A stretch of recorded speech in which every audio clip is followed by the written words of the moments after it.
আপনারা দেখতে পাচ্ছেন ডিবিআর নেটওয়ার্কের বাতি ব্লিঙ্ক করতেছে, তারপরও আপনাদের ডিবিআরটি অনলাইন হচ্ছে না। এইরকম প্রবলেম পড়লে কি করবেন? প্রথমত ডিসিবি মোডে যেয়ে দেখবেন আপনার নেটওয়ার্কের ডিসিবি মোডটি অন কিনা। দেখতে পাচ্ছেন এখানে অফলাইন দেখাচ্ছে। তারপর মডিফাই পাসওয়ার্ডে চলে যাবেন, আর সরি আইপিতে চলে যাবেন। এই দেখেন আমরা আইপিটা মডিফাই করেছি।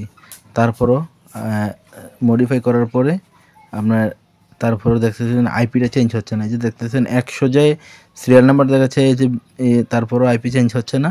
তখন আপনি কি করবেন, এই যে ডিসিসিপি মোডটা এখানে দেখবেন এটা অফ আছে কিনা। তারপর দেখবেন হচ্ছে এমএটিএ অফ আছে কিনা। এই বিষয়গুলো খেয়াল করবেন। করার পরে এই বিষয়গুলো খেয়াল করবেন, দেখবেন যে হ্যাঁ আপনার এগুলো এখানে ঠিক আছে কিনা। এগুলো ঠিক থাকার পরও যত আইপি মডিফাই করবেন, আইপি মডিফাই করার পরও যদি আপনার এই প্রবলেমটি সলভ না হয়, যদি দেখতেছেন তাও আপনি ডিবিআরটি অফলাইনে থাকে, তাহলে এর করণীয় কি? প্রথমত হচ্ছে ডিবিআরটিকে রিস্টার্ট করবেন। রিস্টার্ট করে যদি তাও না হয়, তাহলে ডিবিআরটিকে আবার ফরম্যাট করবেন। ফরম্যাট করে যদি তাও না হয়, তারপর রাউটারের যে আইপিটা আছে, আইপিটা ম্যানুয়ালি বসানোর চেষ্টা করবেন। ম্যানুয়ালি বসানোর পরও যদি না হয়, তার ফলে রাউটারটা চেঞ্জ করে দিবেন। এইটার সমাধান।